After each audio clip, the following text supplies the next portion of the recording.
Hello everyone, welcome to a online solution. बहुत ही मज़ेदार का सवाल और बड़ा ही आसान सवाल। कुछ सवाल है लेकिन बहुत ही अच्छा सवाल आया है। सेट एफ मेरे पास है, आपके पास जो भी सेट है 19 फरवरी में जो एग्जाम हुआ सोशल साइंस का, उसका आंसर की फटाफट यहाँ पे मिलाने वाले हैं। तो टाइम वेस्ट नहीं करेंगे, चलिए स्टार्ट करते हैं। पहली बार अगर आए तो चैनल को सब्सक्राइब जरूर कर लीजिएगा ताकि मैं जब भी बनाऊँ तो आपके पास पहुँच जाए, और लाइक करना मत भूलिएगा।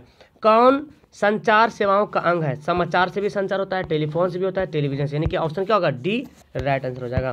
पूंजी, मानव पूंजी निर्माण का मुख्य घटक क्या है? स्वास्थ्य सेवाएं, आवास, शिक्षा, प्रशिक्षण। तो मानव पूंजी निर्माण करने का ऑप्शन हो जाएगा डी, सभी ऑप्शन सही है। ठीक है, नेक्स्ट है वैश्वीकरण का अर्थ क्या होता है? What is the meaning of वैश्वीकरण? ग्लोबलाइजेशन। वैश्वीकरण का अर्थ क्या होता है? आयात पर नियंत्रण, निर्यात पर नियंत्रण, विश्व अर्थव्यवस्था से समन्वय। ऑप्शन डी हो जाएगा। ठीक है, अर्थव्यवस्था के किस क्षेत्र से हरित क्रांति संबंधित है? हरित क्रांति फसल से संबंधित है। अब फसल होता है प्राथमिक क्षेत्र, यानी कि कृषि में होता है तो प्राथमिक क्षेत्र हो जाएगा। ठीक है, सवाल थोड़ा सा मॉडरेट कर दिया यहाँ पे। कौन सा संस्थान भारत में मुद्रा जारी करने के लिए है? तो को मैं बताया था, RBI, reserve bank of India जो है वो मुद्रा जारी करती है। नेक्स्ट है बिहार राज्य है तो कृषि प्रधान राज्य, बिहार एक कृषि प्रधान राज्य। ऑप्शन डी हो जाएगा। नेक्स्ट पढ़ते हैं कि कौन हमारे रहने सहने के स्तर को प्रभावित करता है? इसका मेरे पास सटीक आंसर नहीं आया, तो ये सब तो नहीं लग रहा कि ये रहने सहने का मतलब प्रभावित स्तर करे, तो इस हिसाब से आंसर डी होगा। लेकिन आप क्या बनाएं मुझे कमेंट करके बताएं। ठीक है, इसमें मैं कंफर्म नहीं हूँ। ठीक है, चलिए नेक्स्ट सवाल पढ़ते हैं। बिहार में कितने जिले हैं? तो बिहार में टोटल जो है 38 जिले। ठीक है, टोटल 38 जिले हैं। जर्मनी के एकीकरण के लिए कौन उत्तरदायी था? तो वो इसका हो जाएगा बिस्मार्क। ठीक है, बिस्मार्क जर्मनी के उत्तरदायी था। फ्रैंकफर्ट की संधि कब हुई? पता है 1871 में, क्योंकि बहुत बार पढ़ चुके हैं। 1871 में फ्रैंकफर्ट की संधि हुई थी। सेफ्टी लैम्प का आविष्कार किसने किया था? Humphry Davy. बहुत ही हल्का का सवाल है ना, हम्फ्री डेवी ने किया था सेफ्टी लैम्प का आविष्कार। नेक्स्ट पढ़ते हैं, भारत छोड़ो आंदोलन का नारा, प्रसिद्ध नारा क्या था? करो या मरो। 1942 में जो भारत छोड़ो आंदोलन हुआ था, इसका सबसे प्रसिद्ध नारा था डू एंड डाई, करो और मरो। समाजवादियों की बाइबिल किसे कहता है? आपको पता है, समाजवादियों की बाइबिल दास कैपिटल को बोलते हैं। किसको बोलते हैं? दास कैपिटल को बोलते हैं। भारतीय राष्ट्रीय कांग्रेस की स्थापना कब हुई थी? 1885 में भारतीय राष्ट्रीय कांग्रेस की स्थापना हुई थी। सुबह में जो मैं सवाल बताया था उसमें से बहुत सवाल टैली करने को मिल रहा है। अब फर्स्ट सिटिंग से भी बहुत 1-2-3 सवाल टैली कर जा रहा। गांधी ने भारत में सत्याग्रह का पहला प्रयोग किया था, वो चंपारण में किया था 1917 में। मुद्रण का आविष्कार कहाँ हुआ है? तो मुद्रण का आविष्कार हुआ था चीन में। Option C. नेक्स्ट है, तीन कठिया प्रणाली किस कानून पर लागू होता है? तो तीन कठिया प्रणाली जो है वो श्रमिकों किसानों पर लागू होता है। ठीक है, किसानों पर, जब चूंकि किसानों लोग के था वो जो किसान आंदोलन हुआ था, चंपारण सत्याग्रह, किसान आंदोलन, इसी पे लागू होता है। ठीक, आंसर हो जाएगा इसका ए।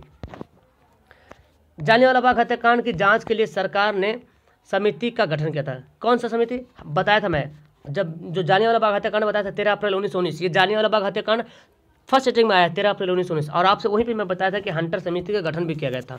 शायद आप देखे होंगे तो आपको याद भी होगा, ऐसे तो याद तो पहले से होगा। राजेंद्र प्रसाद, डॉक्टर राजेंद्र प्रसाद का जन्म हुआ था बिहार में, और वो सीवान जिला है, सीवान जिला, और जेरादेई जगह का नाम है शायद, है ना, वही होगा। कोलकाता काकोलत जलप्रपात, ये आ गया हमारे डिस्ट्रिक्ट का नाम है नवादा, और यही है काकोलत जलप्रपात। इसका मैं चर्चा किया था, शायद बहुत लोगों को नहीं पता होगा, इसका मैं चर्चा भी किया था लाइव क्लास में कि इतना दिन से मैं नवादा में रह रहा हूँ, कम से कम 10-12 साल से, लेकिन एक बार भी काकोलत नहीं गया हूँ, सिर्फ देखा हूँ फोटो में, लेकिन गया नहीं हूँ। ठीक है, किस देश की सीमा बिहार से जुड़ती है? तो नेपाल ही देश तो है जिसकी सीमा जो है बिहार से टच करती है। ओके, नेपाल सीमा जो बिहार से टच करती है, तो यहाँ पे हो जाएगा क्या? बिहार की सीमा जुड़ी हुई है नेपाल से। ओके, अगला पढ़ते हैं। यहाँ पे सवाल बोलता है, गठबंधन की सरकार बनाने के लिए किस प्रकार की दलीय व्यवस्था होती है? तो बहुदलीय व्यवस्था। आंसर क्या हो जाएगा? सी हो जाएगा। नेक्स्ट पढ़ते हैं, भारतीय जनता पार्टी के प्रथम अध्यक्ष कौन थे?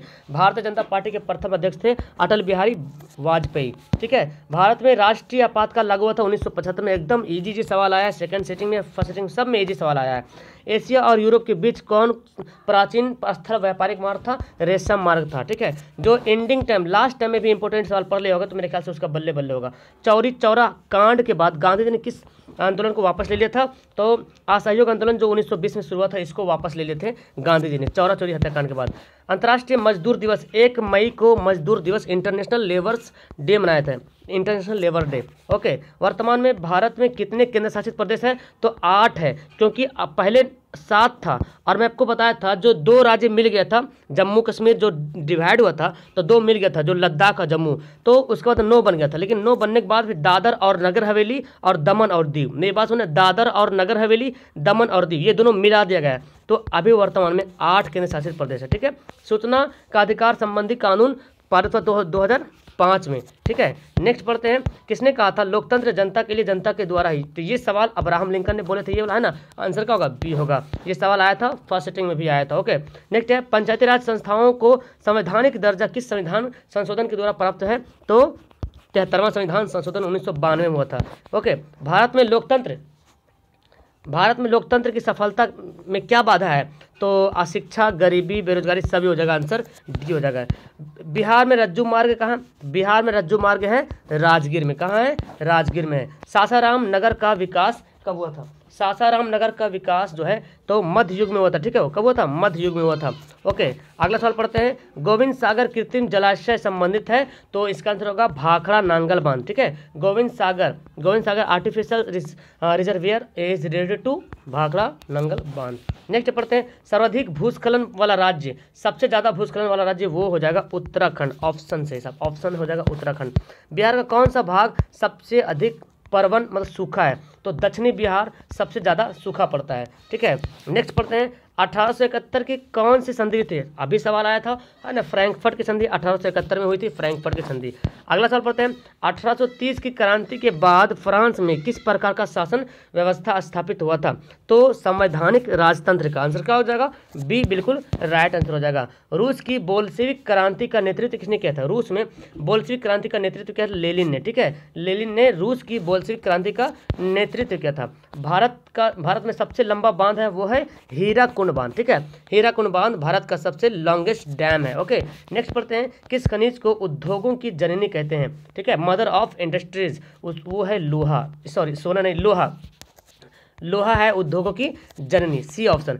सर्वोत्तम कोयला का प्रकार कौन सा, सबसे अच्छा कोयला एंथ्रासाइट है ना, सबसे अच्छा कोयला कौन सा है, एंथ्रासाइट है। नेक्स्ट पढ़ते हैं, गंडक परियोजना जो है वो वाल्मीकि नगर में, बहुत बार पढ़े, वाल्मीकि नगर हो जाएगा, ऑप्शन बी इसका राइट आंसर हो जाएगा। नेक्स्ट प्रश्न है, निम्न राज्यों में से किसमें सर्वाधिक वन क्षेत्र है, सबसे ज्यादा वन क्षेत्र जो है किसमें है। तो अब ये सवाल आया था फर्स्ट सिटिंग में भी आया था, मध्य प्रदेश में सबसे ज्यादा वन क्षेत्र है और फर्स्ट सिटिंग में आया था। कहलगांव तापीय विद्युत परियोजना, ये है भागलपुर में। ठीक है, कहाँ है, भागलपुर में है।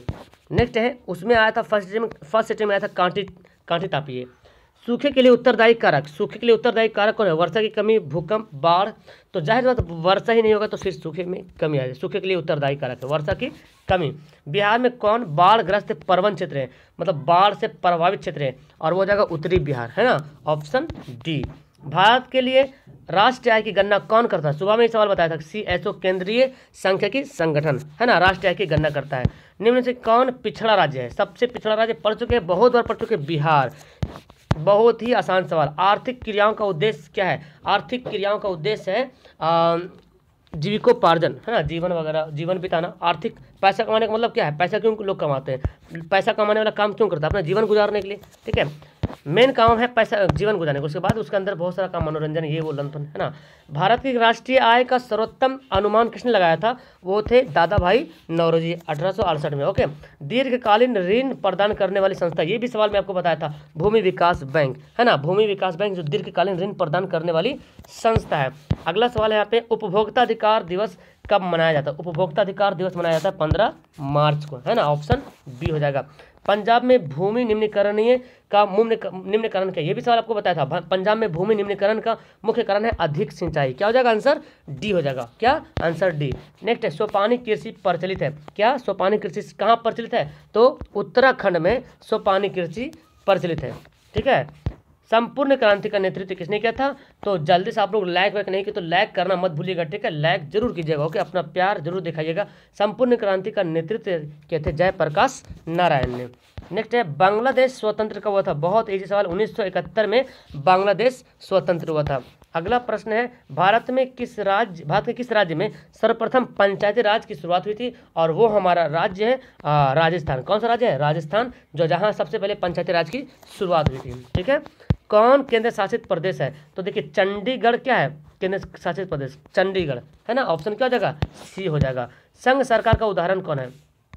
तो संघ सरकार का उदाहरण हो जाएगा अमेरिका, चूंकि बहुत बार पढ़ चुके सवाल को, अमेरिका जो है संघ सरकार का उदाहरण है। भारत का केंद्रीय बैंक कौन है? केंद्रीय bank reserve bank of India है ना, रिजर्व बैंक ऑफ इंडिया ये है सेंट्रल बैंक है, ठीक है, सेंट्रल बैंक ऑफ इंडिया। कृषि उत्पादों के मानकीकरण के लिए किस मानक का उपयोग किया जाता है? तो देखिए ये हॉलमार्क जो है ना आभूषण के लिए होता है, कृषि के लिए होगा एग मार्क, ठीक है, answer B is the right answer, ठीक है। इको मार्क लगाएं तो वो गलत होगा, इको मार्क अलग है वो, ठीक है। एग मार्क जो है कृषि प्रोडक्शन में इसका मार्क का चिन्ह के स्टैंडर्डाइजेशन मार्क मानक निशान है, चिन्ह है, ठीक है। कौन प्रभावित क्षेत्र प्राथमिक क्षेत्र आया था सवाल में, तो प्राथमिक क्षेत्र क्या था? कृषि क्षेत्र, इसको बोलते हैं प्राथमिक क्षेत्र को।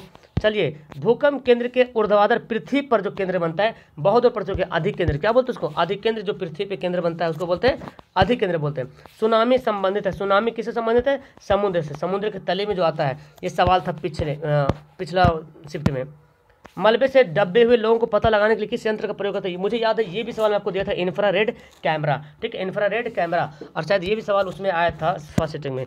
कौन प्राकृतिक आपदा है? प्राकृतिक आपदा कौन है? आग लगना, भूकंप, देखिए भूकंप का जगह प्राकृतिक आपदा हो जाएगा, ओके, आंसर सी हो जाएगा। कौन खरीफ फसल है? रबी फसल, खरीफ फसल में आपको बताया था, रबी फसल में गेहूं आता है, खरीफ फसल में धान आता है, ठीक है, तो आंसर क्या हो जाएगा? ऑप्शन हो जाएगा डी जो है वो खरीफ फसल है। ऑपरेशन फ्लड, ऑपरेशन फ्लड मतलब दुग्ध उत्पादन से बोला जाता है, फ्लड मतलब दुग्ध उत्पादन, और वो क्या है? डेयरी विकास, ठीक है, डेयरी विकास। और ये अगर देखा जाए ऑपरेशन फ्लड तो दुग्ध उत्पादन ये प्राथमिक क्षेत्र में आ सकता है, क्योंकि दुग्ध उत्पादन कृषि क्षेत्र में आता है, तो डेयरी विकास आंसर हो जाएगा, है ना। रिजर्व बैंक ऑफ इंडिया की स्थापना कब हुई थी?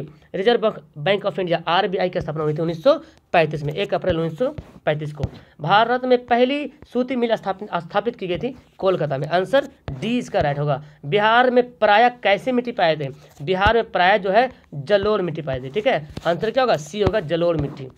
आयुर्वेद का जनक किसको बोलते हैं? किसे कहा था? Who is known as the father of Ayurveda? Charak, है ना, क्या होगा? चरक। नेक्स्ट पढ़ते हैं, बिहार में कितने प्रतिशत वन क्षेत्र है? ये सवाल मैं आपको पढ़ाया था, लेकिन बहुत ज़्यादा डिस्कस करने के बाद इसका सटीक आंसर ऑप्शन 7 होगा, ठीक है। 15 में आपको बताया था, शायद गलती हो रहा था वहाँ पे, 15 साथ में बहुत कन्फ्यूजन हो रहा था, तो कंफर्म कर लीजिए इसका आंसर 7 होने वाला है, ठीक है। मैंने भी सर्च किया, अगर आप लोग क्या बनाए मुझे कमेंट करना, ठीक है। कौन लौह युक्त खनिज उदाहरण है? लौह युक्त खनिज का उदाहरण कौन है? ठीक है, तो हो जाएगा मैग्नेटाइट, हेमेटाइट, मैग्नेटाइट, सीरियाइट, जो भी है। सबसे घटिया कोयला, तो एंथ्रासाइट सबसे अच्छा कोयला है। पीट कोयला जो सबसे घटिया, पीट एकदम पीट दिया इसको, घटिया हो गया। कौन रोपण फसल नहीं है? रोपण फसल बोलते हैं जिस फसल का उद्देश्य है बिजनेस करने के लिए, तो धान का उद्देश्य नहीं होता है। रबड़ का होता है बिजनेस करने के लिए, क्योंकि रबड़ का इस्तेमाल कितना करेगा, गन्ना भी कितना इस्तेमाल करेगा, चाय ये सब बेच देता है, ठीक है। धान तो अपने इस्तेमाल के लिए यूज करता है, तो यही है, रोपण फसल नहीं है, ठीक है। भारत की प्रमुख गन्ना खाद्य फसल कौन है? तो भारत की प्रमुख खाद्य फसल है धान, है ना, चावल जिसको बोलते हैं, धान। अगर पढ़ते बिहार में कितना प्रतिशत कृषि क्षेत्र है? तो 80%, ठीक है, आंसर हो जाएगा सी। तो इस तरह से मैं आपको बहुत कम समय में आपको मैं यहाँ पे बता दिया हूँ। तो आप मुझे बताएं कि कितना आंसर आप सही बनाए, नीचे कमेंट करना मत भूलिएगा, और अपना आंसर बताइए कि आप कितना सही बताएं। और इसमें 1-2 क्वेश्चन में मिस्टेक हो, जैसे कि 7%, 15%, वो आप कमेंट करें, ठीक है। लेकिन मैं जहाँ तक देखा हूँ अभी, आज बहुत ज़्यादा मैं इसको अध्ययन किया हूँ, तो 8 होता है, रियल 8 है, लेकिन 8 तो आंसर नहीं दे रहा, तो 7 दे रहा, तो फिर 7 ही आंसर होना चाहिए, ठीक है। लाइक करना मत भूलिएगा। That's all, thank you everyone, bye.